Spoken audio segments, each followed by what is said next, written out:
Hey gang, Mocha Boy here. Welcome back and thanks for tuning back in. Now, today we're going to be talking about another Town Hall 9 versus Town Hall 10 attack. Again, I'm the top Town Hall 9 in my clan, and it's pretty often where I have to go in and take out a Town Hall 10 to kind of even things up. Now this is actually a base that we've hit before in previous wars, so we knew a couple of things about the general layout of the base. But what I wanted to talk about today was kind of the template that I use when I'm approaching a base and trying to decide whether or not I want to hit it, and then if I do want to hit it, what to hit it with, and then going through the scout process and then the planning process, along with all of the different considerations that go into building that plan. Now, the technique that we used for this attack the first time was a combination of giants and loons to tank or giants to tank for the loons to take out these aerial defenses, as well as these pockets of defenses, and then to send in a lighter coring team to get the town hall. Now, as far as selecting this particular base, I mean, level 1 Inferno Towers, not too much of a problem for level 3 P.E.K.K.A.s with a level 5 P.E.K.K.A. In the CC. Ideally, when you're attacking Town Hall 10 bases, you want to attack them in a serial fashion with respect to the Inferno Towers. So that means taking on one of them at a time. You can broadside the base, but it's a lot less. There's a lot more that can go wrong if you try to broadside the base. And the way that this particular base is laid out, these give you some really clean lines to go straight into the core of the base. But the game plan for this attack was this. And before we go on, I just wanted to show you some notes that I put together. This is once you get through these first 4 steps. That's scouting out the base, trying to figure out where the traps are, and then building a plan based on where those traps are. So assessing things like giant bomb locations, Tesla locations, possible air trap locations, and then identifying funnel points. So the scout process for this, these pockets here, this pocket here, one more pocket down here that you can't see. Hang on. So this pocket here, that pocket there. These are all big bomb locations. So pretty much anywhere you go in, if you rage into that corner, whatever you have DPS-wise will probably get cooked. Now the other thing is you do a quick scan of the exterior of the base to see if there are any more 2x2 spots, and the only 2x2 spot is here.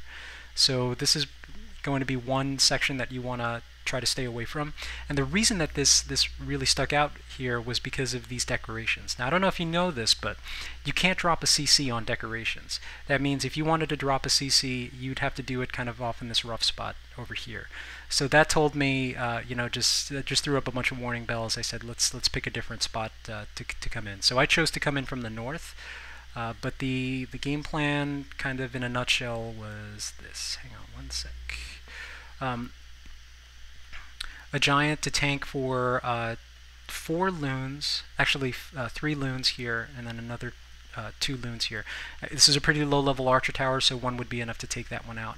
And then that giant would soak up any damage coming in, both from this archer tower as well as that archer tower. And that would leave the balloons pretty much free access to get in there and then take out those archer towers. Now the only reason this worked with 2 is because these buildings here were butted right up against the wall. So that's an important thing to look for to know whether or not this will work. Now what I didn't know was whether or not there were going to be air traps here, here, here, or even here. So these are all like kind of the possible locations, and they're typically here to protect these air defenses from incoming attacks. Now once those go down, all of this becomes free percentage from the air with minions. Now once all that's done, now you have to work out the lure. So for this, I wanted to take everything up into the north, but the problem with the buildings up in the north is that these really interfere with things like barb walks and kamikaze loon drops. So you want to make sure that you take out at least a few of these buildings so that you can clear some space to work. So 2 loons here to take out this archer tower, and then punch in to take out that whiz tower, but then grab the lure. Do a barb walk up into the corner, and then a kamikaze loon drop to take those out, along with some cleanup minions. And then after that, now this was the pretty cool thing. Now you have to set up your funnel, and setting up a funnel is a really tricky thing to do. You want to do it with wizards, but you want to do it with as few wizards as possible.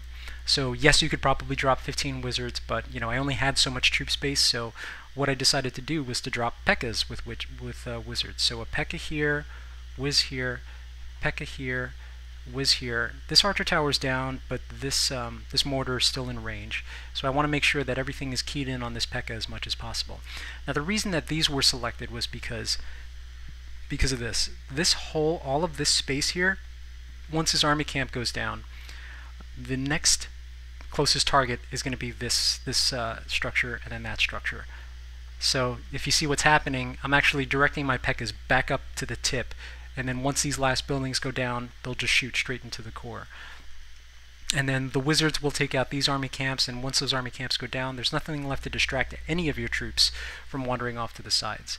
And then after that, once you start dropping in all of your tanks, the next most important thing was to start dropping minions to start cleaning up percentage, because they need time to work. And then after that, it's rage, heal, pop your abilities, and then collect 2 stars. So let's go ahead and take a look at that. But if you wanted to see, kind of get a glimpse at the steps here, yes, for this one I wrote down the actual steps, but this is kind of a similar process.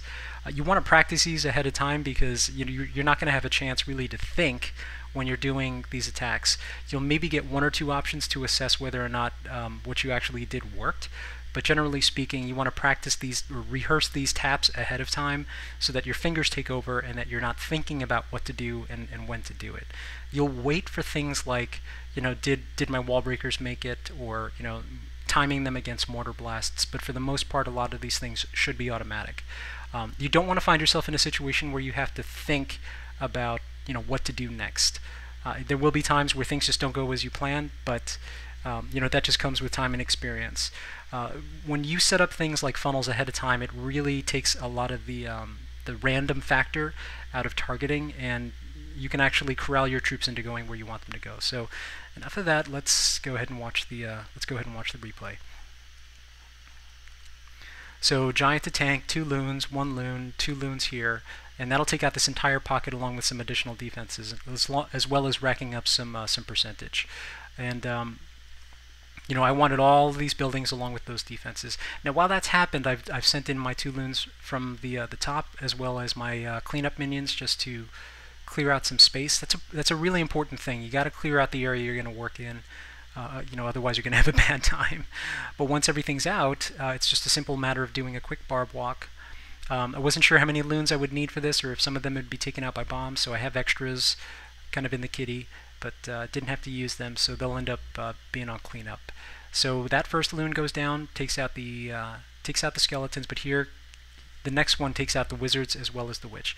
Now once that's done, we're pretty much ready to start the raid.